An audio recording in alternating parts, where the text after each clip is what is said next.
Josep, reciba un saludo muy cordial de mi parte, reconociendo realmente la labor tan importante que usted desarrolla con la colectividad de personas LGBTIQ, tarea que representa un gran reto no solo a nivel regional, sino también a nivel global.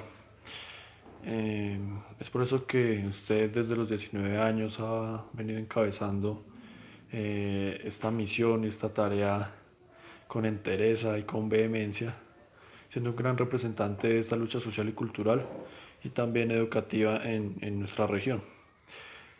Por todo lo anterior, pues nos gustaría iniciar este video, esta conversación con una historia de vida que nos cuente de manera eh, muy amable quién es usted. Gracias. ¿Cómo están? Mi nombre es Giuseppe Suárez.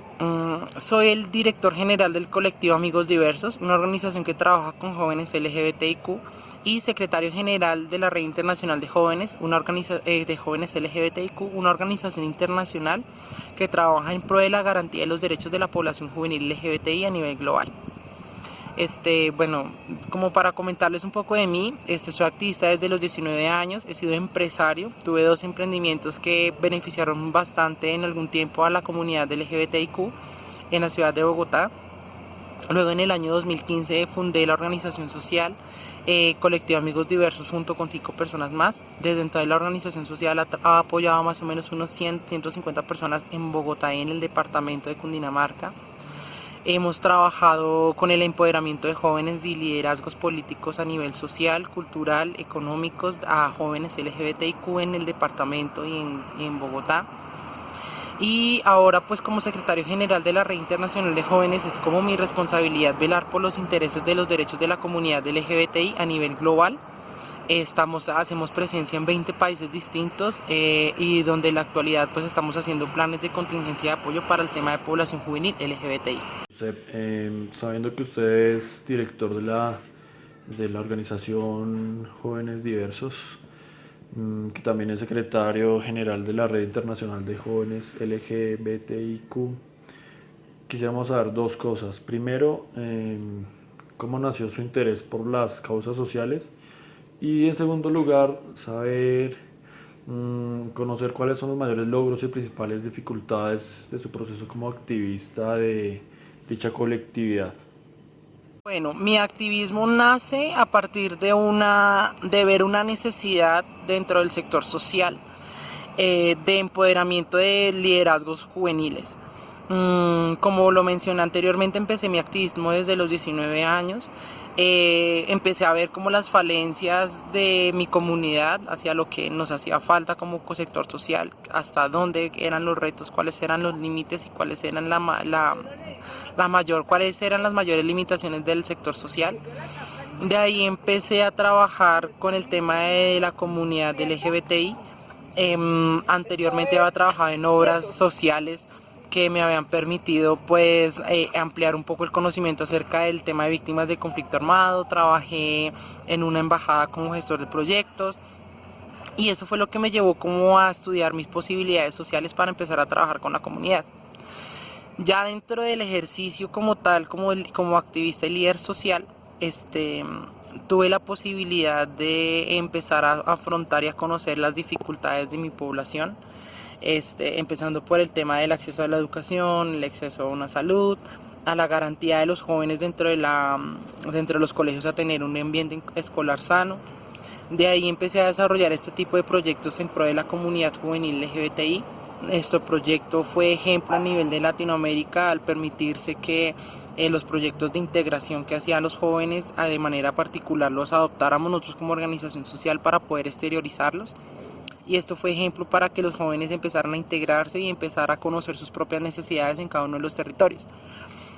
Desde el actual cargo como secretario general es un poco más amplia la visión en cuanto a temas de las necesidades de la población juvenil LGBTI, sobre todo en temas de población de medicamentos y seguridad en sus casas, tema de apoyo psicológico y social a los jóvenes LGBTI en cada una de las partes del mundo. Y esto nos ha llevado a que tomemos decisiones drásticas en cuanto a la protección y garantía de cada uno de los derechos en varios de los países que son miembros de la red. Giuseppe, aceptando que la diversidad cultural es un fenómeno que manifiesta una condición y la actual situación de la sociedad, por la cual la cultura se constituye como un fenómeno de unidad, pero que en su interior existe al mismo tiempo una multiplicidad de expresiones, de formas de ver, de sentir, de entender el mundo, de percibirlo y de relacionarse con la totalidad de la realidad, y que de hecho en algunas ocasiones esta coexistencia de las diferentes formas de entender el mundo llegan a configurar y a posibilitar la existencia también de los conflictos. Mm, Nosotros tenemos acá el caso de cómo entender el concepto de LGTBI. Usted en alguna ocasión me comentó que la forma correcta no es decir LGBT, sino más bien LGTBIQ. ¿Podría explicarnos de forma clara por qué es la forma más correcta? Quiero especificar dentro de la pregunta que me acaba de hacer el compañero y es la siguiente. No hay una forma determinada para nosotros poder decir es LGBTI, LGBTIQ, LGBTIQTTT. En varios países esa sigla varía, porque eso es una manifestación más política del reconocimiento de los sectores LGBTI como tal. O sea, las siglas son como un reconocimiento político de los sectores sociales. Hay muchas personas que no se sienten identificadas con esas siglas políticas. Y eso es lo que tenemos que empezar a romper desde nuestros esquemas. Quiero invitarlos a todos a que empiecen a reevaluar acerca de los conceptos que ustedes tienen de la formación política, y tiene que ver también algo con la cultura. No hay una cultura específica que diga la persona LGBTI es esto. Nosotros no nos consideramos, y muchos, y eso ha sido un debate interno entre nosotros mismos, porque muchos pensamos que somos comunidad. Otros nos planteamos como sectores sociales, que somos muchos dentro de un mismo sector. Porque, por ejemplo, ustedes pueden encontrar dentro de nuestro sector social personas que escuchan rap, que escuchan metal, que tienen pensamientos políticos de derecha o de izquierda, pero que a la larga son posiciones que no influyen en lo que tiene que ver con nuestra orientación social y nuestra diversidad de género. De hecho, existen un concepto que se llaman las anarcomaricas, que son personas que no se sienten identificadas por la sigla LGBTI, pero que sienten que en su diversidad sexual hacen activismo social. Entonces son conceptos que se deben empezar a desdibujar para empezar a invitar a la gente a que seamos un poco más inclusivos con nuestra sociedad y nuestro entorno, y permitirles a las nuevas generaciones que no nos encasillemos en una sigla específica, a pesar de que yo hago una representatividad de una organización que tiene una casilla en específico. Bueno, Giuseppe, aceptando que nuestra sociedad posee una forma de entender o una cosmovisión que es imperante, que es predominante, desde la cual se proponen y reproducen una serie de imaginarios sociales, estructuras sociales, que en ocasiones son discriminatorias y que atentan contra la identidad sexual de algunas personas, si nos referimos al caso que hoy nos convoca. Nos gustaría saber por qué cree usted que se producen dichas agresiones o violaciones de los derechos de las personas LGBTIQ, y además que nos explique, por favor, a qué clase de agresiones y violaciones de los derechos humanos están expuestas las personas pertenecientes a esta comunidad. Garantía de la protección de los derechos humanos de la población LGBTI, tenemos dos ambientes. Uno que podemos caracterizarlo como un ambiente local y otro que lo podemos caracterizar como un ambiente internacional. A nivel local, ¿qué es lo que está pasando? Hemos ganado bastantes derechos con respecto a temas de matrimonio igualitario, de adopción igualitaria, algunas temáticas legales en cuanto a tema de garantías de derechos de libertad de expresión. pero aún falta mucho. O sea, esta es la hora que nosotros no hemos podido a nivel nacional hacer un proceso de cumplimiento a la política pública nacional LGBTI. El gobierno nacional no está interesado en hacer cumplimientos de ese tipo de categorías. Pero ¿qué es lo que ha pasado? Han surgido movimientos que garantizan no solamente los derechos de la población LGBTI, sino los derechos de la población víctima del conflicto armado que pertenece a este sector social. De ahí nace algo que se llama la Plataforma LGBTI por la Paz, que ha permitido que activistas y líderes LGBTI a nivel nacional se articulen en pro de la garantía de sus derechos como parte del compromiso de las víctimas del conflicto armado. Ya a nivel internacional encontramos un poco más compleja la cosa. Encontramos sistemas de garantías que protegen el comercio internacional entre población LGBTI. Existen las cámaras de comercio LGBTI en diversas partes del mundo que garantizan este comercio, y pues de todas maneras estamos volviéndonos a nivel internacional un comercio más incluyente. Pero hay países como en África, en Asia y en Medio Oriente que no cuentan con esas garantías. Vemos el caso más cercano que nosotros tenemos es el de Guinea Ecuatorial, donde aparte de que es un país miembro, los niveles de condición son inhumanas, tratan a la población LGBTI como ciudadanos de segunda clase, y esto hace que sean víctimas de agresiones físicas, psicológicas y sociales dentro de su contextura. Entonces el balance ha sido muy relativo.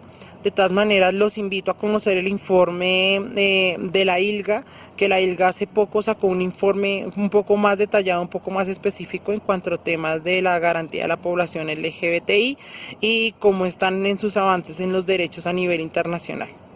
Giuseppe, una de las principales actividades que realiza su colectivo Jóvenes Diversos tiene que ver con la dimensión educativa. Ya en una charla anterior, usted me había comentado que realizan capacitaciones en los escenarios educativos, en las instituciones educativas, sobre el tema del bullying escolar visto desde la diversidad de género. Entonces, en términos de oportunidades, de retos, enseñanzas, dificultades, ganancias, nos gustaría saber cuál es el balance que ustedes como organización, como colectivo, hacen sobre dichas capacitaciones.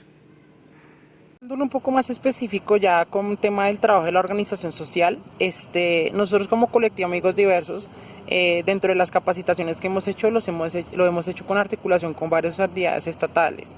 Es decir, nosotros trabajamos de mano con las alcaldías locales de los municipios y algunas veces con los colegios locales en Bogotá, y hacemos esas capacitaciones en pro del bullying escolar y la diversidad de género.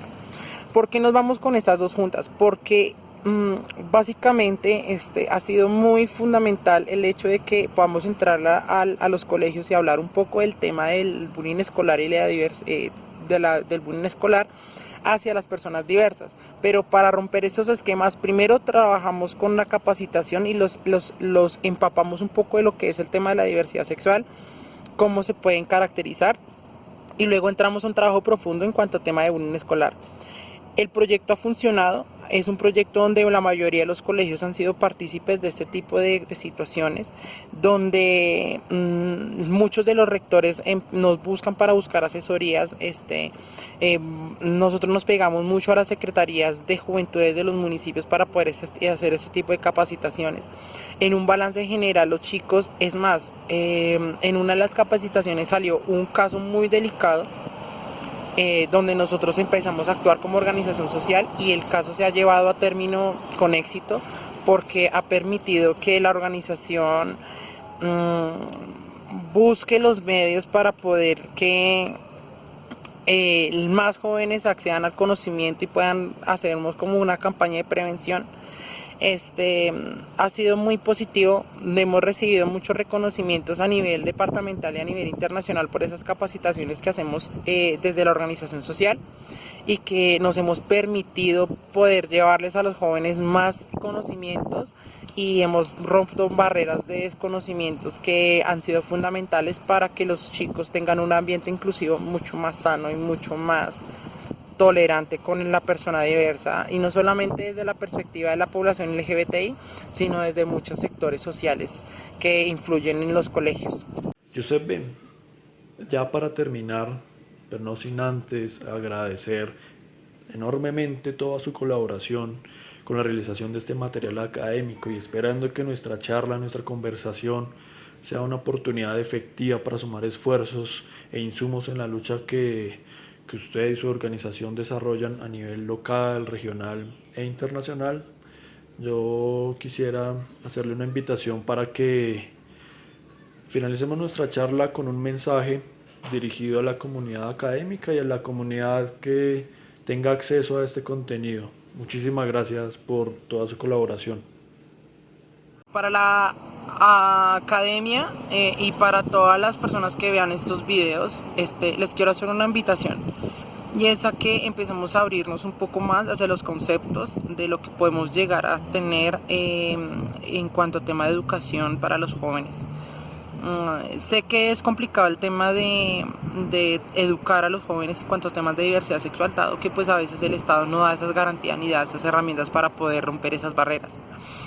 Pero está en el compromiso de nosotros hacer lo posible para que esos proyectos académicos surjan, porque de estos proyectos académicos es que son las leyes, y se los digo yo como estudiante de Derecho. Es algo muy importante tener en cuenta que al poder realizar este tipo de actividades inclusivas y al poder informar a la comunidad de todo este tipo de situaciones, podemos hacer unas campañas de prevención mucho más grandes. A nivel local, ¿qué es lo que recomiendo? Articúlense con las organizaciones. Si a ustedes les nace trabajar con organizaciones LGBT, articúlense con compromisos, que no solamente se quede en una materia de investigación, porque eso es lo que muchas organizaciones, no solo las LGBTI, criticamos a los proyectos, a las proyecciones académicas, que solamente nos instrumentalizan para poder sacar sus metas adelante y no para generar compromisos a profundidad de las temáticas principales que tienen cada uno de los sectores sociales. Entonces la primera invitación es esa, que no nos busquen solamente para los proyectos de que son proyectos económicos, son proyectos académicos y ya, como por cumplir una meta. No. Siéntense claros a estudiar el caso desde su profesión, y que si ustedes dieron un primer paso para estudiar este tipo de situaciones y para proyectarlas en un espacio académico, que no solamente se queden en el espacio académico, sino que seamos amplios y lo miremos desde otras perspectivas. Un segundo punto es el que nos permitamos nosotros también conocer y reconocer hasta dónde y de dónde podemos empezar a agarrarnos para poder empezar a hacer esos empoderamientos locales, para crecer a empoderamientos nacionales y empezar a empoderarnos a nivel internacional. Si nosotros empezamos a trabajar desde una pequeña escala, va a ser mucho más fácil empezarlos a trabajar en una escala mucho mayor. Ya como para despedirme, les agradezco a ustedes la oportunidad para poder expresar un poco. Sé que el video fue algo corto, pues por lo que ustedes entenderán que la situación para poder enviar esos videos ha sido un poco compleja por el tema de la situación política y social actual. Pero los que quieran buscarme en redes sociales, búsquenme, me encuentran como Giuseppe Suárez, pueden encontrar la página del colectivo Amigos Diversos para el tema local. Para el tema ya un poco más amplio a nivel internacional, si necesitan algunos consejos, tenemos varios proyectos en ejecución en cuanto a temas laborales y temas inclusivos para salud en la Red Internacional de Jóvenes LGBTIQ. Entonces búsquenos, contáctenos, búsquenos como la Red Internacional de Jóvenes LGBTIQ, vale la redundancia, y ustedes encontrarán cualquier información de apoyo dentro de la red para poder colaborarles a ustedes. Les mando un abrazo enorme, gracias por la participación y por el espacio, y pues esperamos que podamos hacer un trabajo y un ejercicio mucho más positivo para las nuevas generaciones incluyentes.